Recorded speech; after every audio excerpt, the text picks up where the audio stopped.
Tip-tap goes the rain, spitting on my window pane.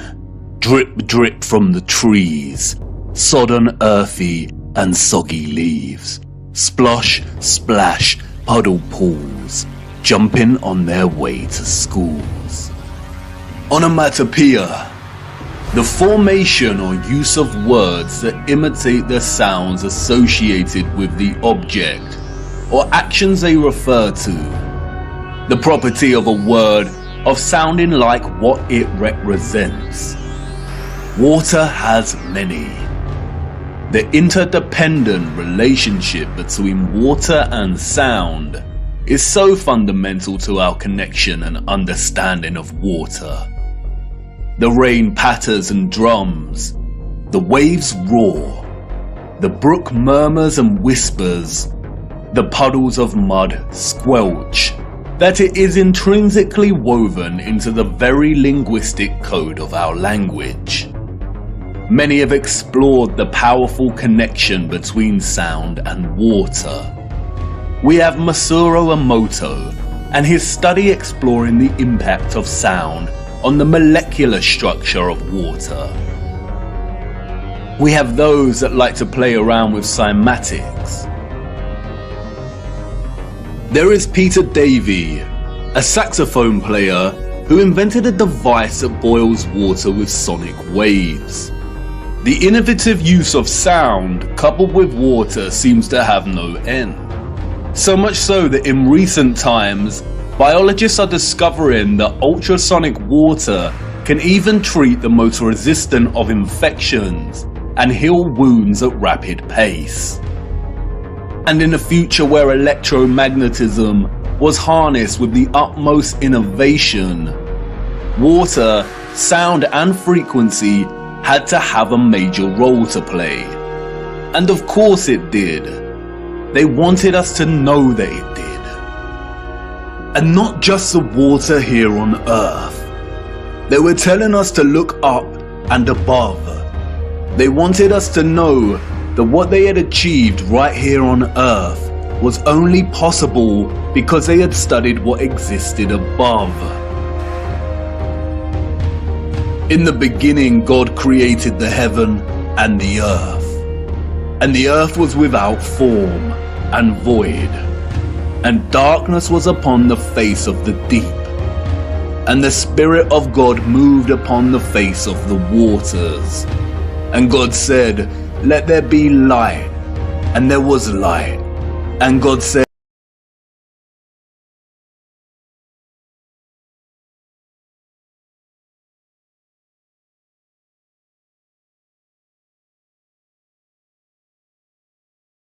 firmament from the waters which were above the firmament. And it was so. Some criticize the King James translation of the Bible for its use of the word firmament. But in the original Hebrew, the word is rakia, which translates directly as firmament. In the New International Version, it is called the vault. In the English Standard Version, it is an expanse. In the Good News Translation, it is dome. What is important, however, is that in all translations, and in the original Hebrew, the notion of the firmament or vault separating the waters above from the waters below, does not change and remains consistent. There is water above our realm.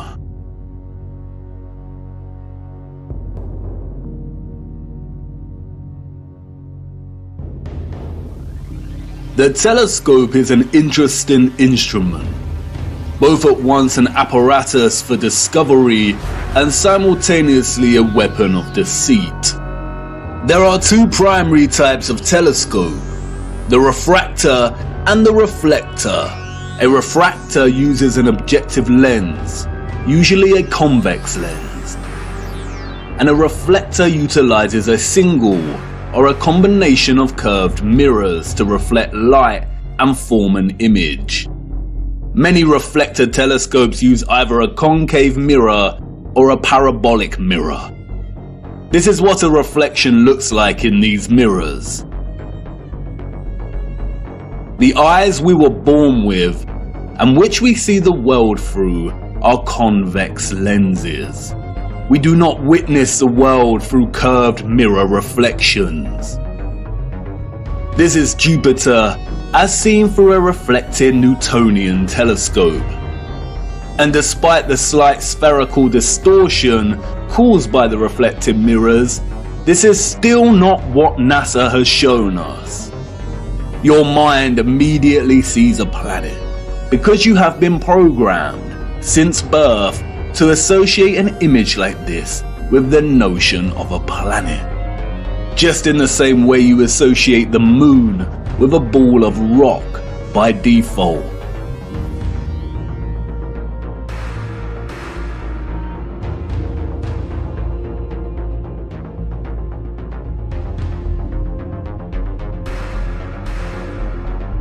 But as you can see here, both refracting and reflecting telescopes produce images similar to the Nikon P900. The Nikon lenses have been criticized by some astronomers as lacking the power to really see the luminaries above. But as you can see here, there is not much difference between the Nikon and both types of telescope. And in each we see that Jupiter is radiating some kind of light of its own. Both amateur and professional astronomers present footage such as this.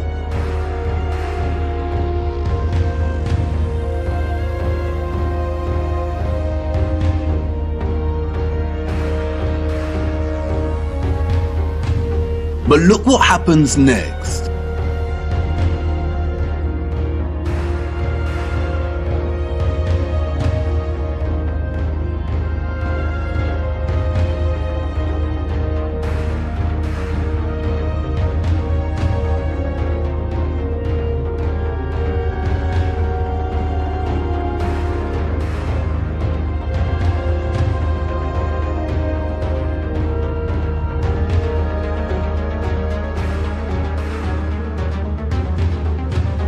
The astronomers here are using imaging processing software to turn their raw images and footage, which display a circular object in the sky above us radiating its own light, into a NASA-style planet. And this type of doctored, processed image is not what we see with our own eyes through these lenses. I am not saying that this is deliberate deception. Astronomy is a practice of its own, but it is very important to never confuse the highly edited images and footage we receive with reality. And it is also worth being mindful of those that are being very manipulative. They are usually the astronomers with the paid sponsorship from magazines and websites. It is also important to note that what we call planets are not actually planets. They are wandering stars, and all of the wandering stars are of a similar nature to the moon. Unlike the rest of the stars above our firmament, their course and journey above us is not fixed and consistent. Their paths deviate from the concentric paths that the rest of the stars consistently make around Polaris. And the reason for this is because they are not located within the waters beyond the firmament. They are very different, and their function is way more occult, and their significance to life here on Earth much more important than we realize. We will be returning to the true nature of the so-called planets and moon later. Back to the waters. Arcturus is one of the brightest stars in the sky. Here is Science magazine's artistic impression of the star. And now here is Arcturus as seen through a refracting telescope. There is no resemblance. What we see through this telescope footage is really similar to what we see when you zoom in on the stars above with a powerful Nikon camera. Many criticize the refracting telescope because it can produce chromatic aberration. Chromatic aberration is a failure of the lens to focus all color to the same point. The result can be purple fringing, and we see that here. Photographs can suffer from chromatic aberration. Interestingly, the Nikon does not produce the same chromatic aberration when zooming in on Arcturus. Therefore, you could say that the Nikon is actually more reliable and stable. Through both the telescopic lens and the Nikon, Arcturus is pulsing, shifting, rippling. It is dancing geometry. Many will jump up from their seats and exclaim, "It's because of atmospheric distortion and light pollution. It's because Arcturus is so far away." But if it is atmospheric distortion, then why do all the stars display their own unique geometry and light patterns? They should all distort in a unified, consistent manner. It is not atmospheric distortion. The stars are pockets of sonoluminescence in the water above. They are self-illuminating, radiating their own light and frequencies in the waters above. Our own convex lensed eyes tell us that there is some kind of water above. We see it in the stars and when rockets accidentally hit the firmament. And, like I said before, just because the so-called planets or wandering stars and the moon appear spherical does not mean they are. They are not synonymous with the stars in the water beyond. They are something else entirely. Our advanced predecessors wanted us to watch the stars. They wanted us to understand that electromagnetic vibration and frequency produce pockets of sonoluminescence in the waters above. They were pointing it out because they wanted us to know that water was the key to unlocking the real potential of electromagnetic energy. They wanted us to know that once harnessed, the ethereal electromagnetic energy could be fused with water, so it could be stored and distributed. And once produced, the water could be manipulated, enhanced, and elevated to a level of new possibilities through the use of vibration, frequency, and sound itself. Their civilization depended on the industry of what we will call the living waters. Their technological advancement enabled them to transform the entire Earth into a power grid. But this grid was only possible because of water. The civilization of the future was an electromagnetic water world. Canals are no great secret. They are found everywhere across our realm, both the great and the small. Most of the great canals around our Earth are connected to the ocean. Salt water is an excellent conductor of electricity. Sodium chloride is ionized. We have the Corinth Canal, connected to the Aegean Sea. We have the Panama Canal that connects both the Atlantic and Pacific Oceans. The Suez Canal connects with the Mediterranean Sea. And there is the Volga-Don Canal, connecting the Azov Sea, Caspian Sea and Black Sea with the major oceanic networks. All of the canals built before the 1920s were not built by us or those in the history books. We inherited them. And while the official narrative tells us that the Volga-Don was finished during the 1950s, its construction actually began back in the 16th century. All narrative surrounding the construction of these canals is purely fabricated, and I will show you how much later in our journey. Once you start paying attention, it becomes very evident that most continents and countries feature a combination of canals and rivers that span the entirety of the land itself. The citizens of the old world utilize the oceans and rivers to create a grid of interconnected waterways to provide water to all of their areas of habitation. In order to pass difficult sections and keep the supply going, they would build aqueducts and viaducts.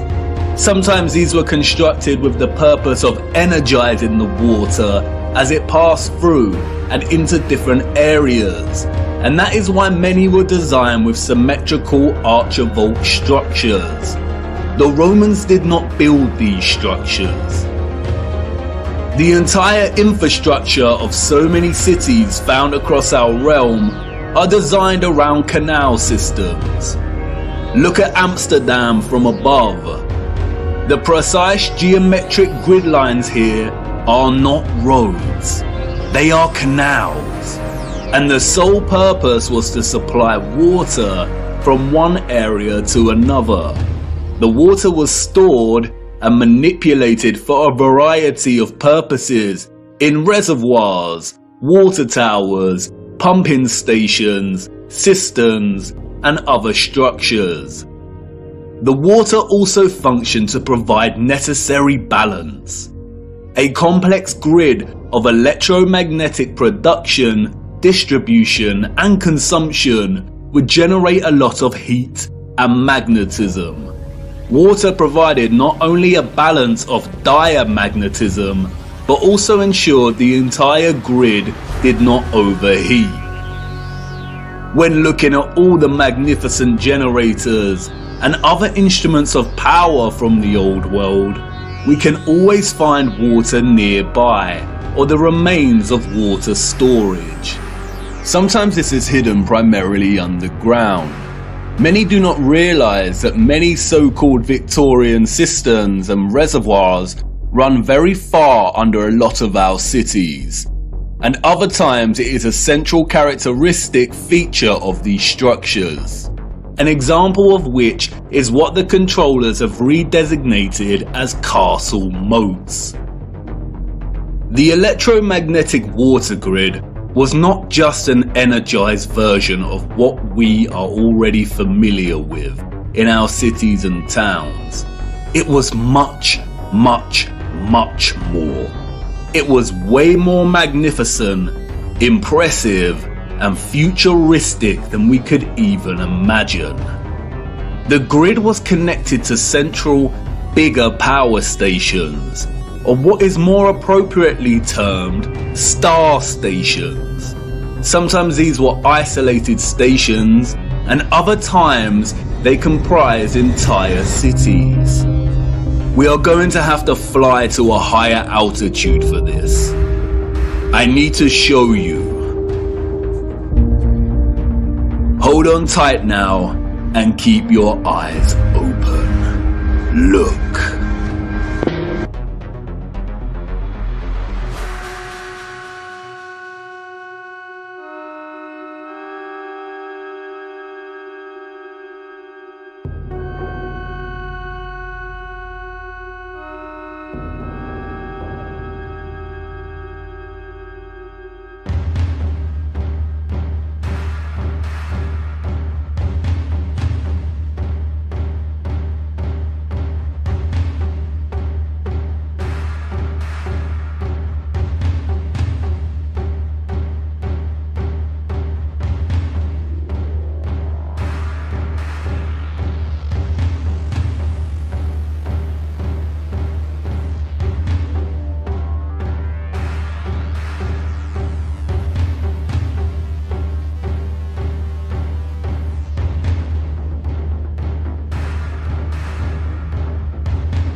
The sole existence, let alone construction, of these star structures is almost beyond our comprehension.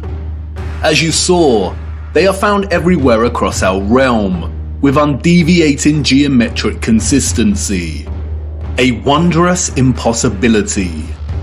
Perhaps they had some kind of technology that allowed them to view huge areas of land from above while planning and building. They were never thoughts. That is a fairy tale invented by our controllers.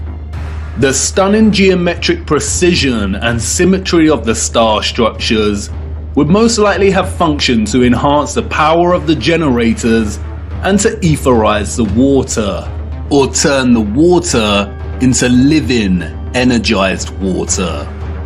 We can see from comparing some of these ruined sites, and some left a little more intact, that water would have been present throughout the structure. Before the controllers destroyed and drained most of these structures, they were full of water. They were connected to rivers and canals and the oceans. They were a key component of the entire power grid. The star structures are fractals of symmetrical geometry, just like many of the ceilings of these huge energy generators. And, like the acoustic cavity magnetrons and resonators, the symmetrical sharp diagonal walls would have caused the ions to perpetually vibrate. Old plans and illustrations, which have no doubt been edited or manipulated in some way or another, offer suggestion as to how complex, integrated, and essential the star geometry was to the entire grid. Look at Paris here.